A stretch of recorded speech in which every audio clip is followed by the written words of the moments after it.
श्रापित गांव एपिसोड 3। विनय कमरे के बाहर ही खड़ा था, तभी दो लोग उस कमरे से बाहर निकले और जैसे ही विनय ने उन दोनों को देखा तो विनय की आंखें फटी की फटी रह गई, क्योंकि वो बिल्कुल जले हुए थे। एक लड़का और एक लड़की दोनों बिल्कुल जली भुजी झुलसी हुई हालत में थे।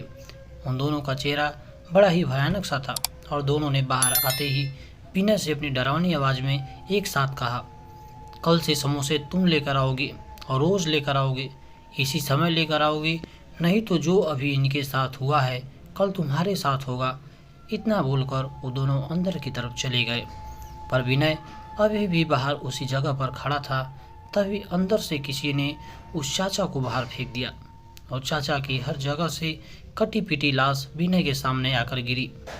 विनय ने जैसे ही उस चाचा की लाश को देखा, वो तुरंत अपने घर को वापस भाग गया और घर में आते ही अपने कमरे में जाकर सो गया। उस दिन तो विनय ने अपने घर में किसी को कुछ नहीं बताया और अगले दिन सुबह उठते ही विनय ने अपने पिताजी से कहा, पिताजी मुझे आज दिल्ली जाना है, नौकरी के लिए इंटरव्यू है, मेरे पास कल रात को ही फ़ोन आया है। पिताजी और उसके परिवार के लोग उसकी बात सुनकर बड़े ही हैरान थे और उसके पिताजी ने उसे समझाते हुए कहा, अभी कुछ दिन रुक जाओ बेटा, तुम्हारे चाचा की 13वीं नहीं हुई। अपने पिता की बात बीच में काटते हुए विनय ने कहा, नहीं पिताजी मुझे जाना ही पड़ेगा, बहुत ज़रूरी इंटरव्यू है। और इतना बोलकर उसने अपना सामान वगैरह पैक करा और घर से रेलवे स्टेशन के लिए निकल गया। उसने सोचा दिल्ली के लिए जो भी पहली ट्रेन मिलेगी उसी में बैठकर निकल जाऊंगा, तब देखता हूँ कौन मेरा क्या कर लेगा। कल रात वाली घटना भी विनय ने किसी को नहीं बताई थी। विनय स्टेशन पहुंचा तो पता चला कि दिल्ली के लिए जो पहली ट्रेन है वह रात 9 बजे की है। विनय सोच रहा था कोई बात नहीं, दिन भर यही बैठा रहूँगा और रात में ट्रेन आते ही सीधा दिल्ली। विनय ने पूरा दिन स्टेशन की बेंच पर ही बैठे हुए निकाल दिया और जब रात के 9 बजते ही ट्रेन आई और विनय जाकर सीधा अपनी जगह पर बैठ गया। अभी ट्रेन थोड़ा दूर ही चली होगी, तभी विनय के पास एक समोसा बेचने वाला आया और उसने विनय से कहा, साहब यह लो आपके 2 समोसे पैक कर दिए हैं, इसमें तीखी चटनी भी डाल दी है, ले जाओ इसे, अभी भी टाइम है, टाइम पर पहुंचा देना इन्हें। उस समोसे वाले की बात सुनकर अब विनय की हालत ख़राब हो चुकी थी। विनय सोच रहा था इसको कैसे पता, लेकिन फिर भी विनय ने उसकी बात नहीं मानी और गुस्से में बोला, मुझे नहीं जाना कहीं समोसे लेकर, तुम्हें इतना शौक है तो तुम ही ले जाओ। इसके बाद विनय दांत पीसते हुए बोला, अब जाओ यहाँ से। लेकिन समोसे वाला समोसे को विनय के पास में रखकर चला गया और जाते जाते विनय से कहा, इसे ले जाओ, इसी में भलाई है, वरना फालतू में मारे जाओगे जैसे तुम्हारा चाचा मारे गए थे। इतना बोलकर वो वहाँ से चला जाता है। विनय ने सोचा जो भी हो जाए मैं तो लेकर नहीं जाऊँगा समोसा। इतने बोलकर विनय ने समोसे उठाकर खिड़की से बाहर फेंक दिए और कुछ समय बाद विनय दिल्ली पहुँच गया। जैसे ही विनय ट्रेन से उतरते तो उसकी आंखें फटी की फटी रह गई, क्योंकि विनय के सामने ट्रेन से उतरते ही स्टेशन पर वही समोसे वाला खड़ा था। विनय ने सोचा ये वही समोसा वाला है क्या जो रात को अम्बाला स्टेशन पर मिला था, पर यह कैसे हो सकता है। विनय यही सब सोच ही रहा था, तभी वो समोसा वाला विनय के पास आया और विनय से बोला, साहब जी क्यों फालतू में बेवकूफ़ी कर रहे हो, मरने का बहुत शौक है क्या तुमको, अभी भी समय है, जाओ समोसे दे आओ, एक दिन की गलती हो गई है, माफ़ी मांग लेना, बस जाओगे, नहीं तो मरने के लिए तैयार रहना। उस समोसे वाले ने इतना ही बोला था, तभी किसी ने विनय को अपने हाथ से हिलाकर उठा दिया और विनय की आंखें खुली तो वो चौंक गया, क्योंकि वो अभी भी अम्बाला स्टेशन पर था और वो बेंच पर ही बैठे बैठे सो गया था।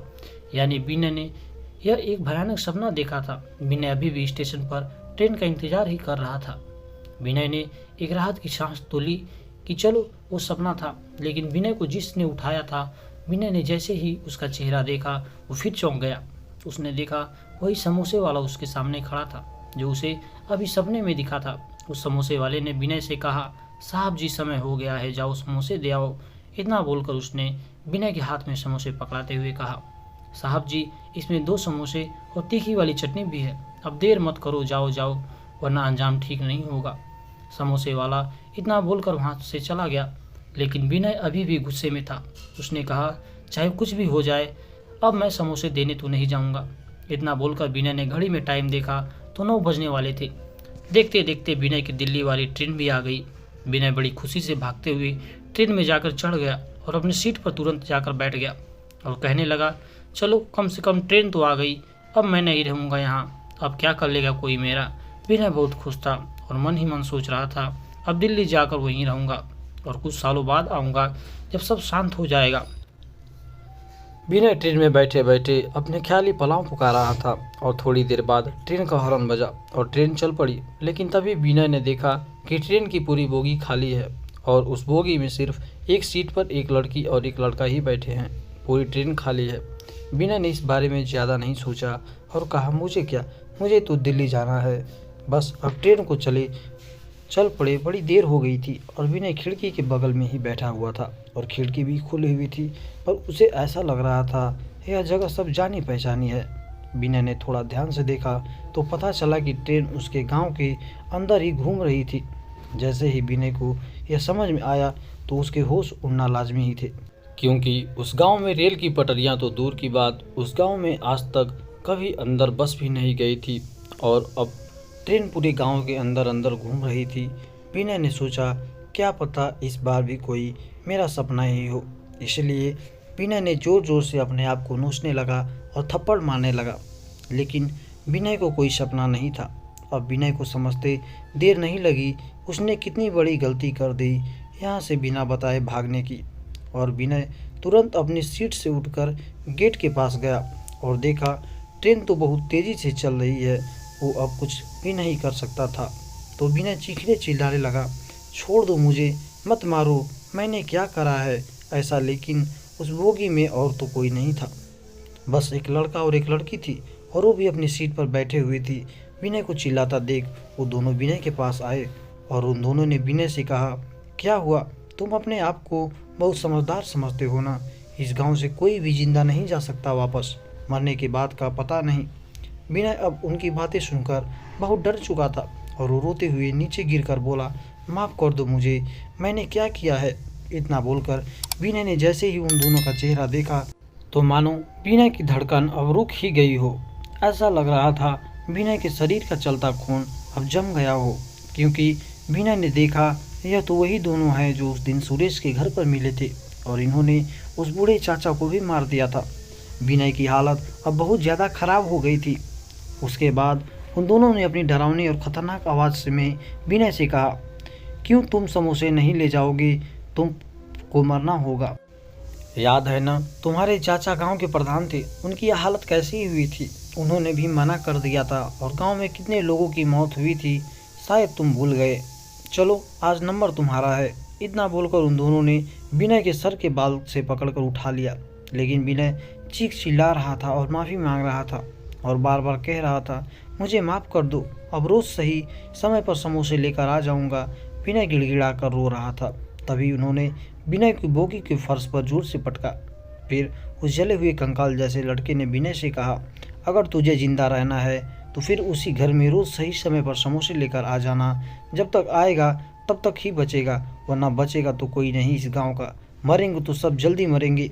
विनय डरा तो हुआ था, लेकिन डरते डरते हुए उसकी थोड़ी हिम्मत आई और उसने बोला, तुम लोग क्यों मारना चाहते हो सबको, क्या बिगाड़ा है तुम लोगों का हम सब ने।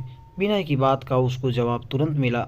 उन दोनों ने कहा, तुम सब लोग दरिंदे हो और तुम सब लोगों को तुम्हारे किए की सज़ा ज़रूर मिलेगी।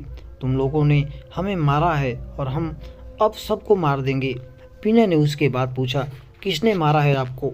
विनय की बात का जवाब देते हुए उसने कहा, मैं सुरेश हूँ और मेरे साथ ये मेरी प्रेमिका सकीना है। हम लोगों के प्यार के दुश्मन तुम्हारे गांव वालों ने हमें जिंदा जला दिया, इसलिए जब तक हम उनको उनके किए की सज़ा नहीं दिला देंगे तब तक हमें मुक्ति नहीं मिलेगी। विनय ने सुरेश की बात सुनकर कहा, मैं दिलाऊंगा आप लोगों को मुक्ति, बताओ क्या करना होगा मुझे आपको मुक्ति के लिए। तभी सुरेश ने अपनी डरावनी और गंभीर आवाज़ में विनय से फिर कहा, मुक्ति तो हमको मिलेगी लेकिन हम खुद लेंगे, क्योंकि हमको मुक्ति दिलाना इतना आसान नहीं है। तुम नहीं दिला पाओगे हमको मुक्ति। हमारी मुक्ति के लिए इस गांव के एक एक आदमी को मरना होगा। इस गांव को जो श्राप दिया है उस श्राप का पूरा होना जरूरी है। तुम सब मरोगे तभी हमें मुक्ति मिलेगी बस।